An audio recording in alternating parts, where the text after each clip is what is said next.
আমি আর তুই এক হলাম? হ্যাঁ বল, এক হলাম? শোন, রোজ রোজ এই এক কথা তোরও কি করে শুনতে ভালো লাগে? আমি শোন শোন শোন শোন, ওরা যে এসেছিলেন ওরা কিন্তু আমাদের কাছ থেকে প্রায় একরকম কথা আদায় করে নিয়ে গেছেন। বাবা বাবা বাবা, তা বিয়েটা কার? আমি তো যতদূর জানতাম বিয়েটা তোমার নয়। এবার কি ধরনের কথাবার্তা? হ্যাঁ, বাবার সঙ্গে তুমি এইভাবে কথা বলো? ওই রকেট ছেলেদের সঙ্গে বসে বসে এই সমস্ত কথা শিখেছো তুমি? তো যেখানে থাকি সেখানকার ভাষাই বলছি। না না, তাই বলে বাবার সঙ্গে তোর বাবা কি বলেছি বলো তো? আমি যেটা বলছি সেটা শোন। বলছি তুই তো সবই জানিস, মানে ওই মেয়েটা তো তোর সঙ্গে যাতায়াত করে। ইদানিং তো শুনলাম তোর সঙ্গে মেলামেশা ভাবসাব হয়েছে। না না, ভুল শুনেছ, কোনো ভাবসাব হয়নি। তা হবে কেন? তুমি তো কোনো ভালো দিকে তাকিয়ে দেখতে শেখোনি, তোমার নজর সবসময় নর্দমার দিকে। এই ঠিক কি বলতে চাইছো বলো তো? শোনো, আমরা বিয়েতে মত দিস, কারণ ভদ্রলোকের একমাত্র মেয়ে এবং ভদ্রলোক একটা ফ্ল্যাট দেবেন এই বিয়েতে।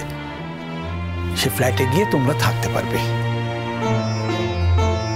হ্যাঁ, আমরাও থাকতে পারবো প্রয়োজন হলে, না হলে নাও থাকতে পারি, কিন্তু তোমার তো একটা গতি হয়ে যাবে, তোমাকে আর পেছন ফিরে তাকাতে হবে না।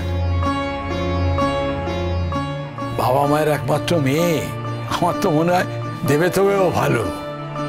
এটা তুমি কি বলছো? কে কি দেবে তবে তাই জন্য আমি একটা মেয়েকে বিয়ে করে নেব? না না, হয়তো উনি সেই জন্য বলছেন না।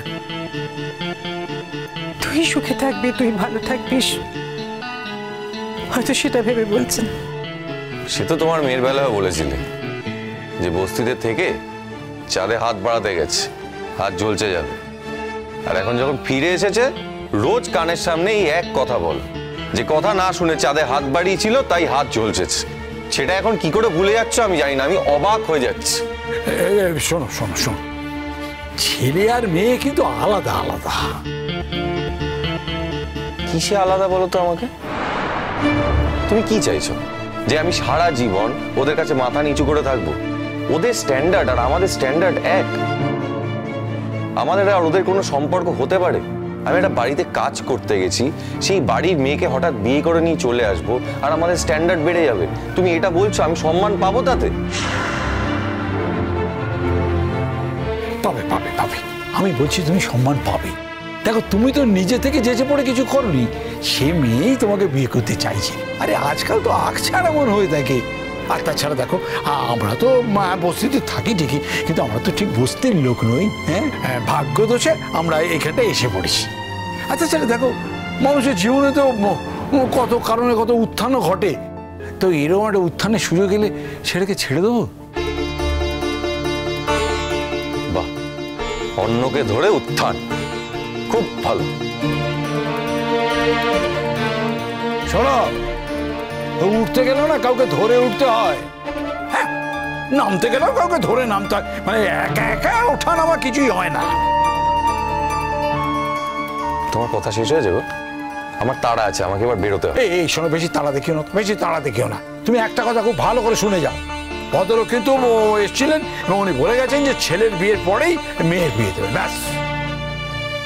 দেখো, বিয়েটা তো আমি করবো, কাজী সেই বিয়েতে আমাকে থাকতে হবে। কিন্তু তোমরা যেই বিয়েটা নিয়ে আলোচনা করছো, যেই বিয়ে ঠিক তোমরা করছো, সেই বিয়েতে কিন্তু আমি নেই, এটা পরিষ্কার করে মাথায় ঢুকিয়ে নাও। শোন, কি হয়েছে? একটু কথা বল না, একটু আমার সঙ্গে। আরে বাবা, আর কি কথা বলবো বলো তো? আমার যা বলার ছিল আমি বলে দিয়েছি। না, আমি বলছি যে তুই যে এত কথা বলছিস এখন, কি তুই মেয়েটার মাঝে এসে বলে গেল যে তুই বিয়েতে রাজি হয়েছিস? না না না না না না, এই বিয়েতে আমি কখনো রাজি হইনি। তাহলে কি ওই ভদ্রমহিলা মিথ্যে কথা বললেন? সে তুমি যদি এখন ওনার কথা ধরে বসে থাকতে চাও থাকো, আর নিজের ছেলেকে মিথ্যাবাদী ভাবো। না না বাবা, না, আমি তা বলছি না। দেখ না, আমি শুধু জানতে চাইছি যে ওই মেয়েটা যে এখন তোর জন্য এত কিছু করছে, মানে তোর জন্য জীবন দিচ্ছে, এই যে মেয়েটা এখন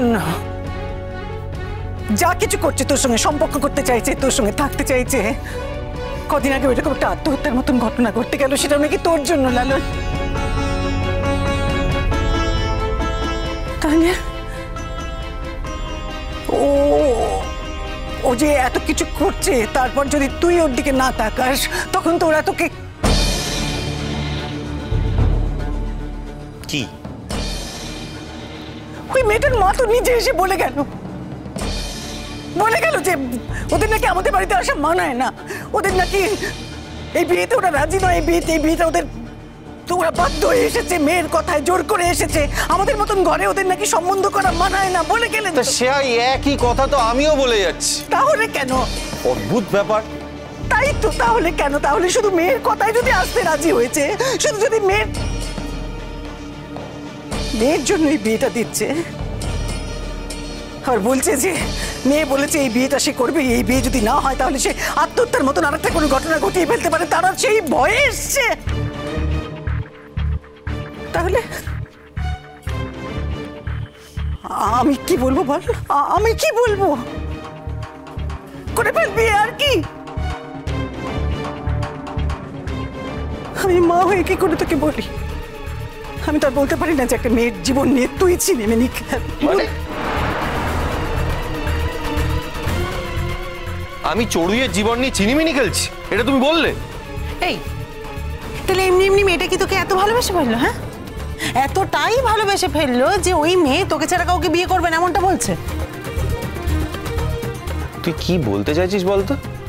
তোর মনে হয় আমি ওকে আশ্বাস দিয়েছি, আমি ওকে কথা দিয়েছি যে আমি ওকে বিয়ে করব, তারপর সেই কথা আমি ফিরিয়ে নিয়েছি, এটা তোর মনে হচ্ছে? কি ভালো ধারণা হয়েছে রে দিদি তোর ভাইয়ের সম্বন্ধে। আমি অবাক হয়ে যাচ্ছি তোর এই ভাবনা চিন্তা দেখে। আরে বাবা, অত কিছু আমি বুঝি না, আর তাছাড়া বাইরে থেকে অত কিছু বোঝাও যায় না। শোন শোন, আমার কথা শোন, আমার কথা শোন। ঠিক আছে, আমি মানছি যে তুই ওকে কথা দিসনি, বেশ করছিস, দিসনি, কিন্তু ওই মেয়েটার তো তোকে পছন্দ হয়েছে ভাই। হ্যাঁ, আর পছন্দ হওয়া তো কোনো অপরাধ নয়, কি রে? আর একটা কথা ভাব, যদি ওই বাড়ির মেয়ে আমাদের বাড়ির বউ হয়ে আসে, তাহলে তাহলে আমাদের প্রেস্টিজটা কতটা বেড়ে যাবে। হ্যাঁ, কতটা বেড়ে যাবে তুই বল। আর একটা কথাও ভাব, হ্যাঁ বল, যদি বিয়ের পর সেই মেয়ে তোকে ননদ হিসেবে পরিচয় না দেয়, তাহলে তোর কিরম লাগবে? কখনো এরকম করবে না, ওই মেয়েটা কখনোই এরকম করবে না, কারণ ওই মেয়েটা ভালো, আমি বুঝতে পেরেছি। আচ্ছা একটা কথা বল, যে কারোর কি গরিব ঘরে বিয়ে? আরে গরিব কেন হবে? তুই তুই তো এখন কত ভালো গান গাইছিস, কত সুন্দর সুন্দর ফাংশন করছিস, কত টাকা রোজগার করছিস। হ্যাঁ শোন না, ওই মেয়েটাও বুঝতে পেরেছে, ও বেশ বুঝতে পেরেছে যে তুই একদিন নিজের পায়ে ঠিক দাঁড়াবি, ঠিক দাঁড়াবি। চুপ করবি একটু? এত বাজে কথা শোনার সময় আমার নেই, ইচ্ছেও নেই, আমার অনেক কাজ আছে, মাথা খারাপ করে দিচ্ছে সবাই মিলে। তোমাকে কোনো বাজে কথা শুনতে হবে না। সত্যি কথা বলতে কি, তোমাকে কিছুই শুনতে হবে না, তুমি শুধু একটা কথা শুনে যাও, যে এই বিয়েতে কিন্তু আমাদের সকলের মত আছে। হ্যাঁ, তখন থেকে এক কথা বলে যাচ্ছ, এই বিয়েটা কার? বিয়েটা আমার, এই বিয়েতে আমার মত নেই। তোমাদের যদি মত থাকে তাদের কিচ্ছু যায় আসে না। ও বাবা, তুই এভাবে কথা বলছিস কেন? দেখ, ওনারা যদি এসে না কথা বলতেন আমাদের সাথে, তাহলে তো এসব কথা উঠতো না, সেই সব কথার ভিত্তিতেই কথাগুলো আসছে। না না, ওরা তো ভুল বলেছে, তোমরা মাঝে মধ্যে এত সস্তা হয়ে যাও কেন? তোমরা বলতে পারলে না যে আমাদের ছেলের সঙ্গে কথা না বলে কিছু জানানো যাবে না? এটাও তো বলতে পারতে যে আপনাদের বাড়ির মেয়ের সঙ্গে আমাদের বাড়ির ছেলের বিয়ে হয় না। নাকি আবার বড় লোকদের মেয়ে দেখে জিদ দিয়ে জল গড়িয়ে পড়েছে।